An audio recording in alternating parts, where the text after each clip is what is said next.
What's up, y'all?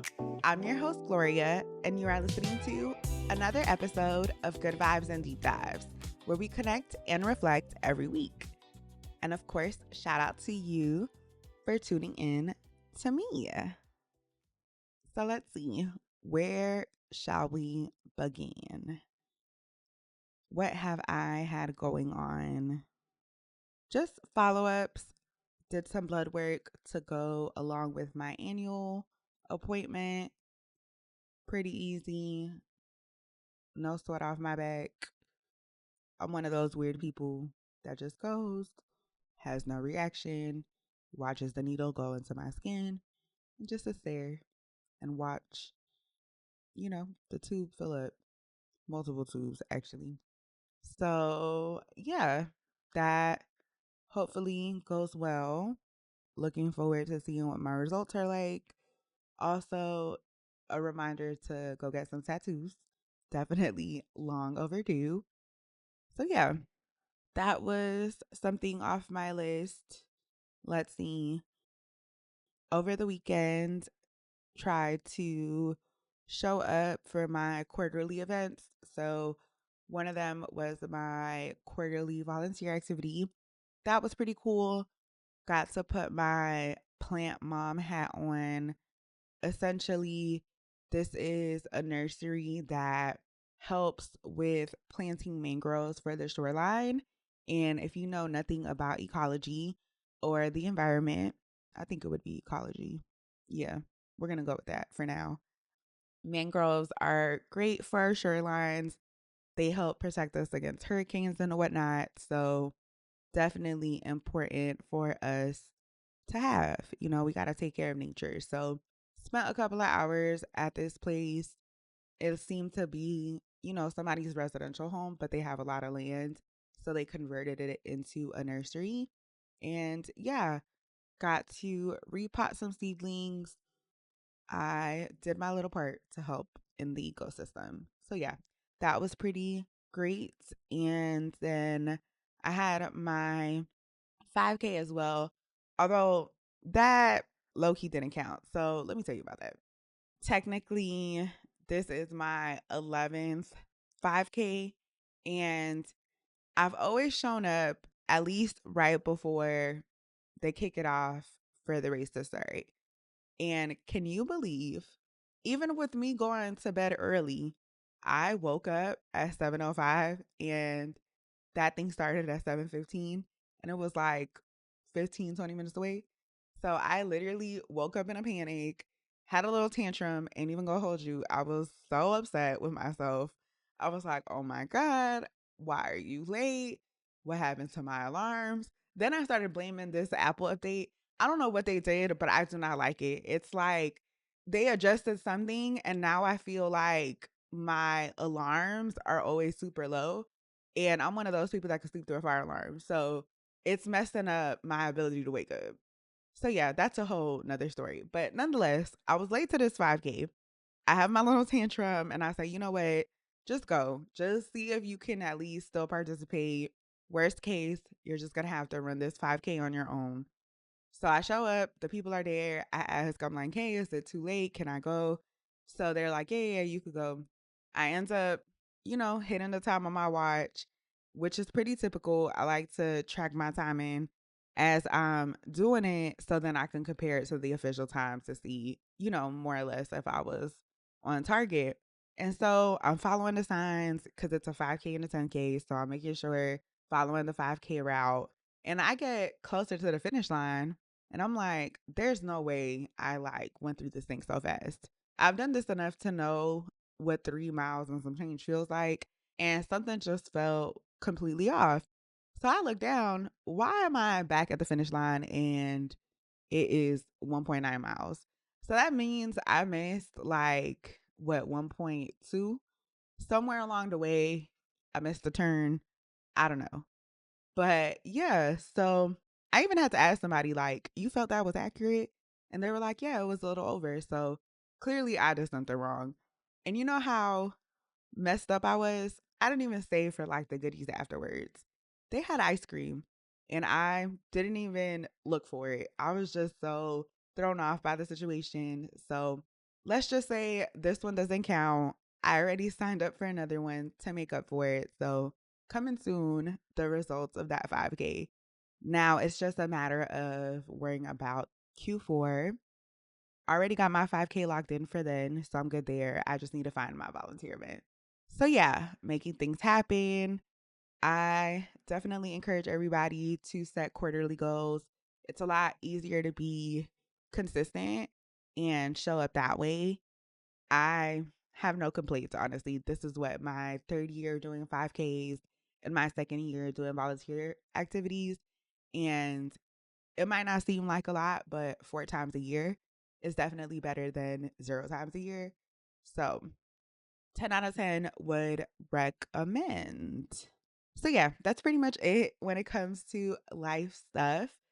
So, let's move on to our grievance of the week. And if you're in Florida, you could definitely attest to this. Maybe outside of here, it's the same thing, but I can only tell you what I see. And it doesn't matter what county I'm in, where I'm at in the map. There is construction everywhere I go, on the road, on the highway, even in the plaza. There's always some type of construction. And I just don't get it. Like, did we build all of the roads at the same time? So they need maintenance at the same time? Or did we decide to approve all of these projects at the same time? Like, something is amiss, something is afoot. Because the amount of Bob's barricades I see everywhere I go is ridiculous. So either Bob has a monopoly on the market, or Bob is doing this on purpose. Bob is out here creating the potholes. Bob is out here taking a hammer, to the bridges. I don't know what that man is doing, but he's everywhere. And I'm tired of seeing the dust and the gravel. It's too much. We need a moratorium on the construction on the road. Now, if it's necessary, go ahead and move forward with it. But if we're just here willy nilly doing stuff just for the sake of it, stop. Because it's just irritating all around. So, yeah, that is my complaint. I'm sick and tired of all of this construction everywhere I go. Not a fan.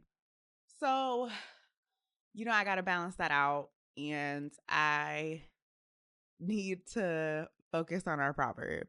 So, moving beyond the construction, what we're going to focus on is having something to look forward to. I am a firm believer that you need to have some type of incentive in order to just make it through, whether it's the day, the week, the month, the year, doesn't matter. You just need to have something to, work towards, and some type of prize, whether it's real small or real big. So I encourage you to set your sights on something that's just going to be rewarding.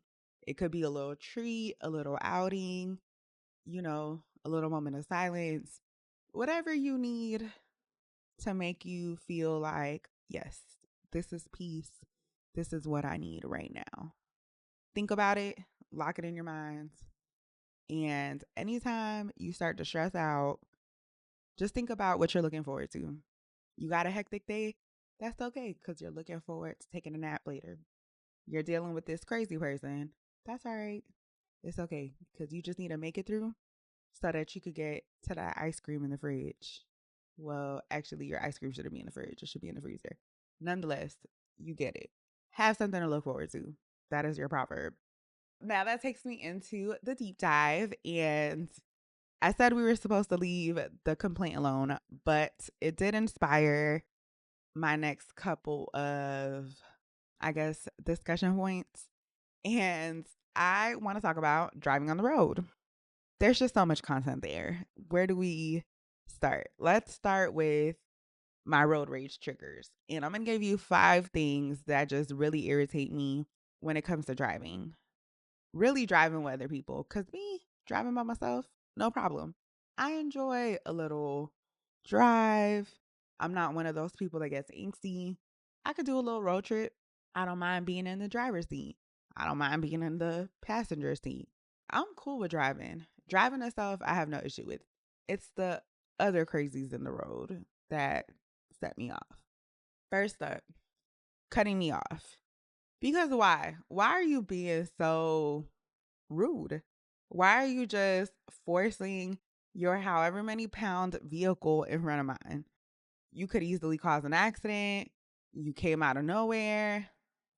What are you doing? Why couldn't you wait the 0.5 seconds to properly merge in? You know? So, yeah, I hate when people cut me off. And then on the flip side of that, I hate when people don't allow me to merge. Why are you being a bully? Are you that like set on being number one and, just being so selfish? You own the lane, you're king of the hill. Like, baby, just give me a chance. Let me get into the lane so that I can be safe and make my commute. That is one thing that grinds my gears. On top of cutting me off, is not allowing me to merge in. Then for number 3, the people who don't use turn signals. Because why? Why do you have the option to turn on the blinker if you're not going to use it? Just out here being a hazard for everybody. Use your turning signals. Use your noggin.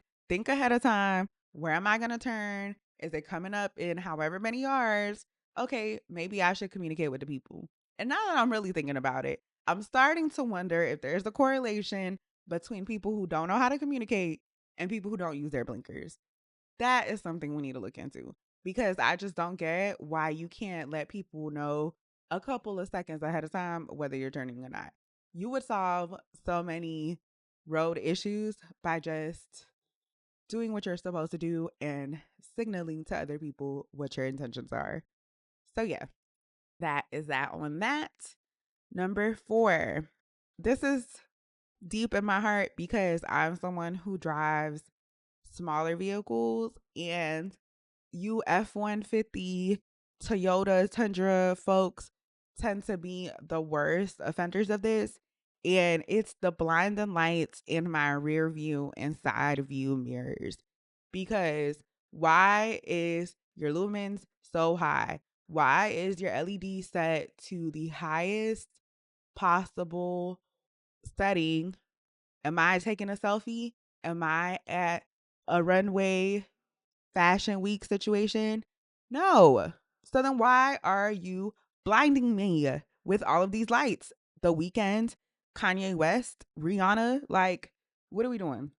So yeah, this really gets under my skin because it happens at least once or twice a week, whether I'm driving on the highway or really I feel it the most if I'm in somebody's drive through.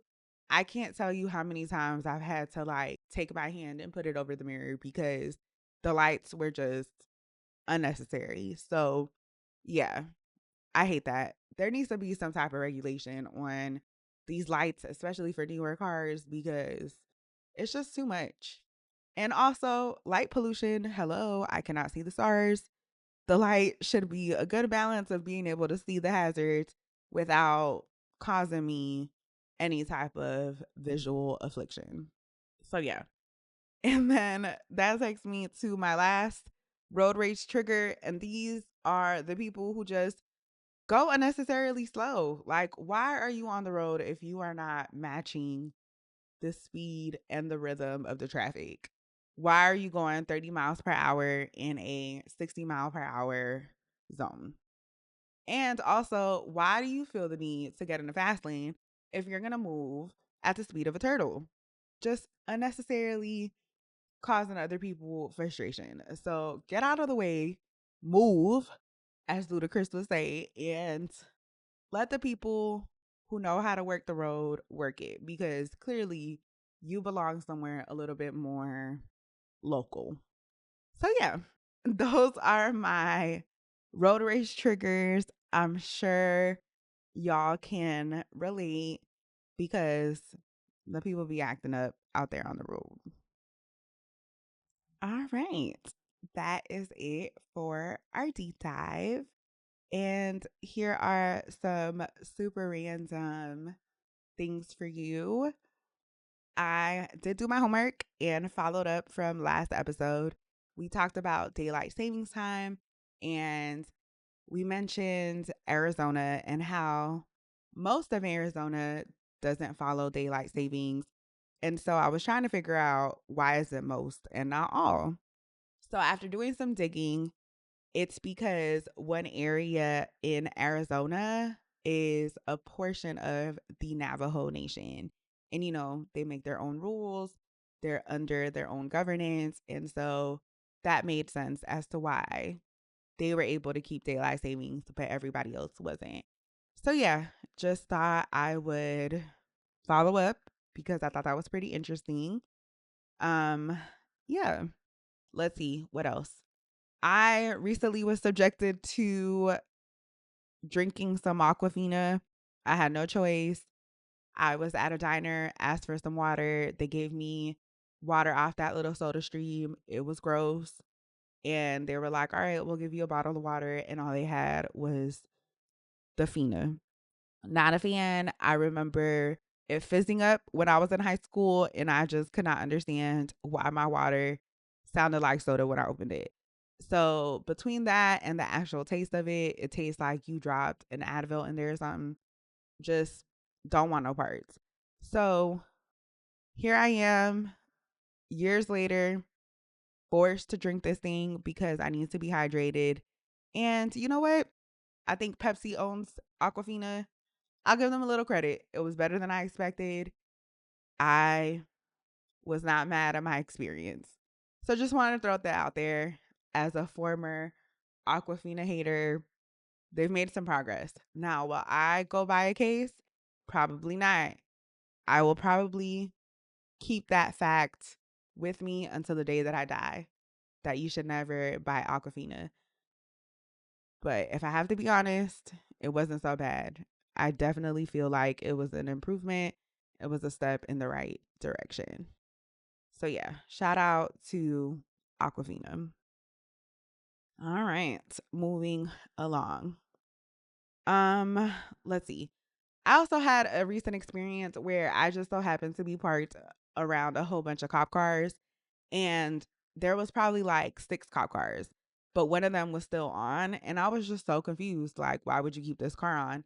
There was no dog back there, and so another officer pulled up, and I just let him know, like, hey, your friend left his car on. I don't know if he meant to do that, but it's been sitting here idle for a couple of minutes.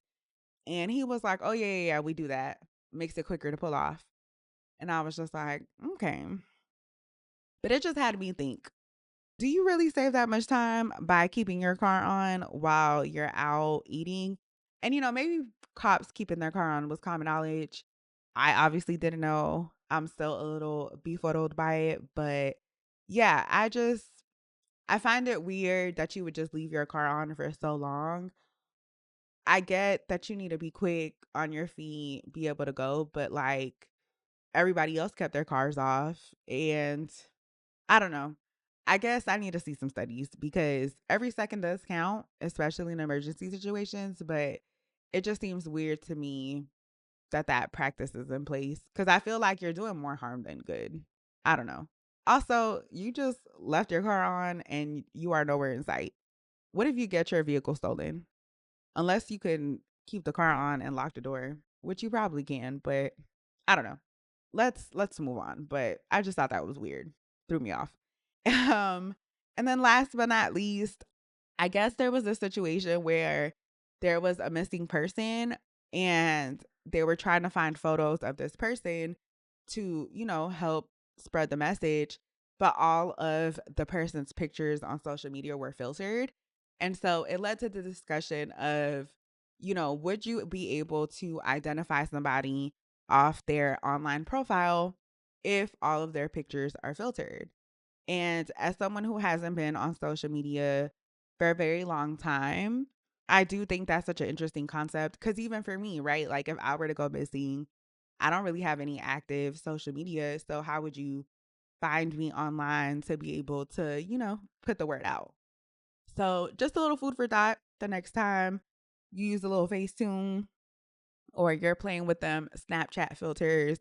Do you have enough of a balance on your online social media profile of edited and non-edited pictures so that if something happened, someone could find you? All right. And that is it for our show today. If you enjoyed today's episode, make sure to like, follow, subscribe, and share the vibes with a friend. And for more, you can always find us at goodvibesdeepdives.com. Until next time, bye.